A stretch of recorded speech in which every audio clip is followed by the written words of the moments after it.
Welcome, everyone, to the Gridiron Review Podcast. I'm Zach, that's Jack, and we are back for episode 13 of our offseason interview series. We are starting the NFC East with the New York Giants.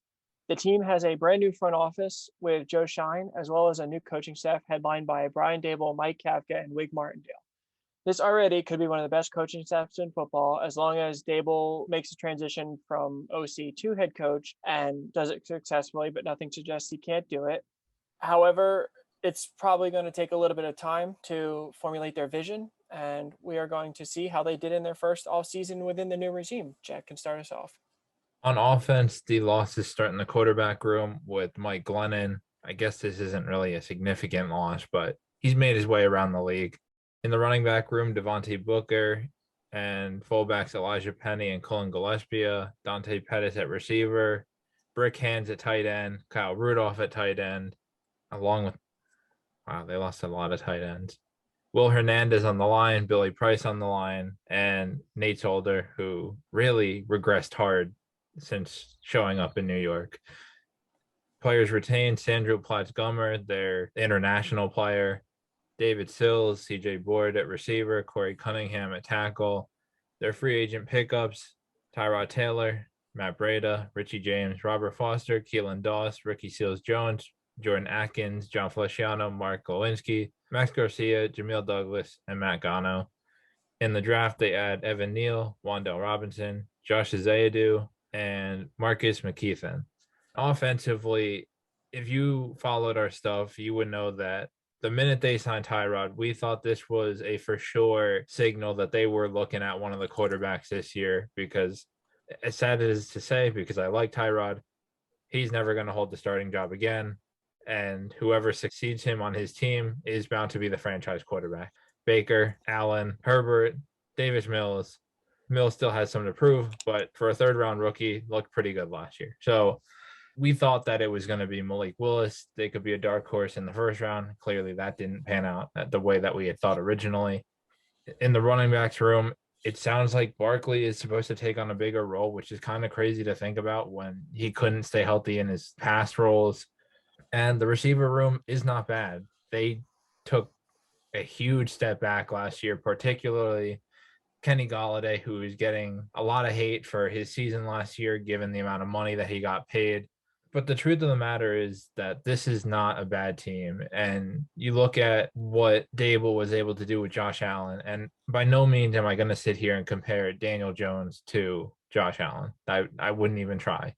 But the truth of the matter is, assuming Dable was the guy that got the most out of Allen, there's no saying that he can't do the same with Jones. And with arguably the best backup quarterback in football, or at least the best veteran mentor at the quarterback position, Tyrod Taylor, they should be able to get the most out of Jones. And if things really do go south, Taylor is there to relieve for the rest of the year. And you figure out next year in what seems to be a much stronger quarterback class. The only thing I'll mention before I let Zach take over here is that, like we said, we thought they were a dark horse for one of these quarterbacks at 7 or a trade back and take one. And the only one that went in the first was Pickett. Now, no one got picked in the second, and the next quarterback was Ritter in the third. And Willis also fell to the third. Howell fell to the fifth. Why are you not taking a chance on one of these guys? You can't possibly have gone wrong with their value with where you got them. Yeah, we've covered the draft over and over. I don't think anyone's quite sure why Sam Howell fell to the fifth. As we've speculated, the fact that he's never had a steak in his life can all but play a major factor in this when you take him out for a steak dinner. And he says, no, thank you, I'll have chicken tenders. That probably does not go over well. It probably makes them question your humanness, I guess. But their offense, as you said, Kenny Golladay got a lot of crap. Look at the stats on the passers in general. I think Glennon had like back-to-back weeks with under 30 passing yards or something stupid like that. And then Fromm had a game where he finished negative. Yeah, Fromm wasn't any better. Daniel Jones actually started off the season really hot, and he cooled off, and then it was a neck injury, I believe. Mm-hmm. And the team just fell apart, and it's probably partially the coaching staff. There was a couple of decisions, and I can't remember right off the bat where it was just like, oh. QB sneak on 3rd and 9. Yeah, I was a Joe Judge supporter until he really didn't help himself. And so now you bring in a whole new system with Dable, who comes from Buffalo, with debatably the best quarterback in football. And then you also get Mike Kafka, who is the quarterback's coach for debatably the other best quarterback in football. And that adds up to what should be a very creative offense, a very effective offense. Even I think they'll have Daniel Jones have an easily career best season. I think you're right. Next year supposed to be a better quarterback class from what scouting have gotten done so far. I have a few guys I would have graded higher than anyone this past season, to the point where I think they'll be better value if you're even picking in the mid to late first. Their receivers room, they are bringing back Galladay. I expect him to have double-digit touchdown potential this year. I think he's going to make do on his contract. I don't think he's like, to me, it's a different situation than someone like Corey Davis, who I think is on the outs. I don't think that's Galladay. I think Wandale being drafted was Sterling Shepard's problem. And they get back Kadarius Toney, who flashed with, I think, multiple double-digit catch weeks before he got hurt. And the only thing I'll say is, yes, they should have probably taken Sam Howell in the 4th or the 5th, but their picks were really good in the 4th and the 5th. Daniel Bellinger was a tight end they went with in the 4th. He's going to start, it sounds like, from day one. And then Dane Belton in the 4th was one of my favorite day 3 picks. He's a safety that can be deployed all over the field. Martindale's going to have a field day with him. And then in the 5th, Micah McFadden was a really good pick at linebacker for a team that's linebacker room beyond Blake Martinez is iffy. So, yes, they should have probably gone with a quarterback, but maybe they really believe in Daniel Jones. Maybe they're saying we'll have 1 year with the new coaching staff with Daniel, and then if not, we have a lot better quarterback group next year.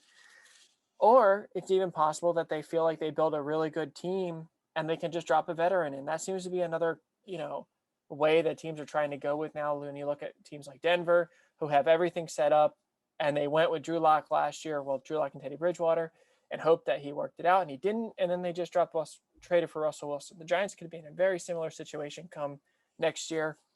The tight end room beyond Ballinger is thin. Ricky Seals-Jones has flashed, but he hasn't proven anything. And who's the third? I forget who the third is. Jordan Atkins.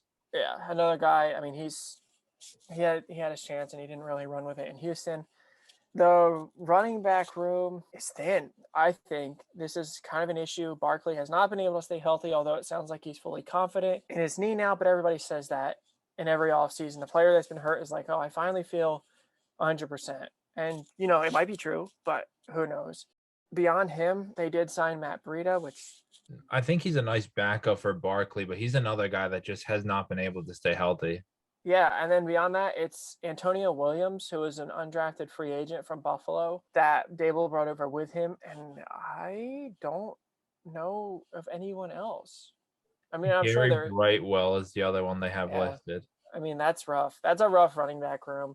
I mean, granted, there's a lot of free agent running backs, so if Barkley were to go down, you could go out and sign, fingers crossed, Todd Gurley, but there's also Devontae Freeman. There's also David Johnson. There's a lot of guys that you could just throw there. I mean, Freeman filled in Baltimore and did really well. But I just, as anyone can probably guess, I expect this offense overall to be better because you're right. If Daniel Jones does get hurt again, Tyrod is a much better backup than Longneck Glennon and Jake from State Farm who probably has an insurance sales job now after last season. But as we've hinted at, it's not just an offensive evolution. They bring in Wig Martindale. Surprising let go from the Baltimore Ravens. I mean, when he first got released or fired or he was granted his release, I thought he was looking for a head coaching job. And he finds himself as the defensive coordinator for the Giants.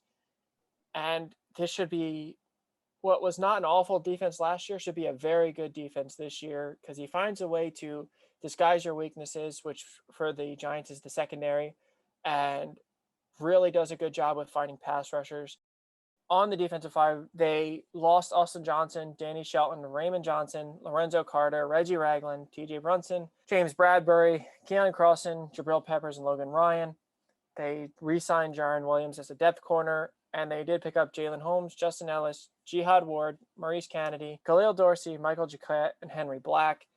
Look, the secondary is going to be an issue, although, as I said, I think Martindale will do a good job of scheming up ways to disguise it.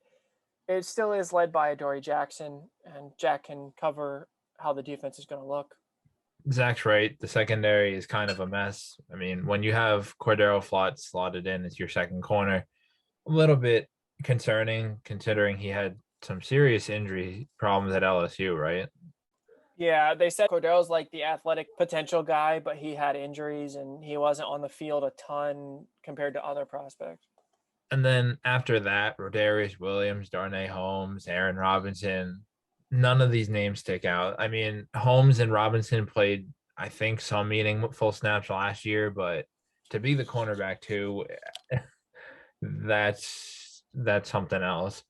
And then aside from the secondary, they are pretty thin in some areas. Like Jihad Ward is, according to ESPN, is slotted in to start at the other end spot in base package.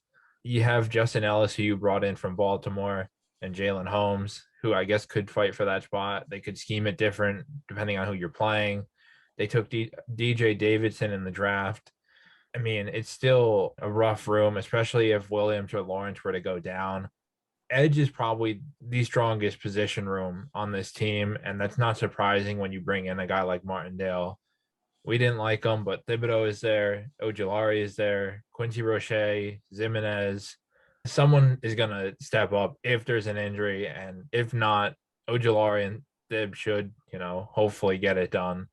But I do think that someone like Lorenzo Carter as a situational guy, if you could have brought him back, I think that would have been a huge move. The inside backer room, Micah McFadden, like Zach said, was a good pick in the 4th round. I like Darian Beavers, their 6th round pick.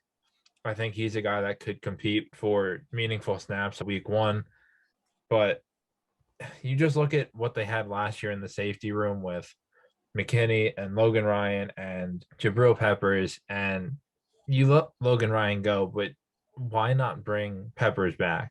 He just seems like a Martindale guy, and I don't know if it was a money related thing or whatever, but now you have, I mean, we think Belton is going to eventually take that spot, but as of right now, they have it slated as Julian Love, and I don't know how to feel about that. But like Zach said, Martindale is really good at covering up the weaknesses on the defense, and in this particular case, it is the secondary, and I think you're going to see a lot of pressure with a lot of mixed looks up front to have them covering less down the field.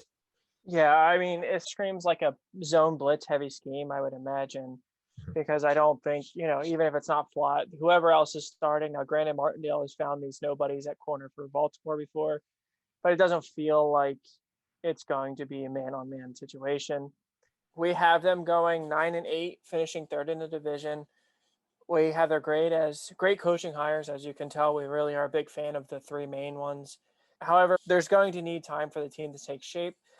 Again, 9-8 is a very good improvement, and we think it'll be looking up. But when you have a new regime that had a rough culture experience with Joe Judge and an iffy quarterback situation, you'd imagine that it's going to take a year or two to fully get Dable's vision of the team in place. So there might be some great games where they compete against teams they probably shouldn't, and there might be some games where they get blown out against teams that they shouldn't, as they try to figure out the identity of this team. Just to go back to the offense, I think that everyone wants to blame Daniel Jones for the Giants offense not working, and everyone wants the new quarterback. But like Zach said, he started hot last year, and then just look at what the other 2 bozos did down the stretch. If Jones is doing what he did compared to these other guys, and I get that it's a starter compared to backup, but you got to give him some credit. And with an offensive mind like Dable and even Kafka, with hopefully Galladay returning to form, 2, gadgety type guys in Tony and Robinson, Slayton and Shepard still there. I mean, there is a lot of weapons here, and the improved offensive line with bookend tackles now. I guess improvement on the interior. It's hard to say, but even if it's just a wash, they took care of the tackle positions. yeah. So, I mean, if Jones can come back even slightly better from the neck injury, then, I mean, they really should be looking at a fairly decent season and what should be a very open NFC East. Well said. As we'll cover, we do have one team in the NFC East with a lot of wins that we know we're going to get some backlash on. But in general, the truth is the NFC East is wide open. It could be any of the 4 teams in the division that takes the division and runs with it. And the Giants are certainly one of them. If the coaching staff gets more out of the team initially than you expect, if Daniel Jones takes a bigger step than we think, there's nothing's impossible with this division, which has some good players, but is not the strongest division out there. This will conclude the Giants episode. Keep an eye out tomorrow for our Washington Commanders episode. Yeah, that sounds right. And we will see you there.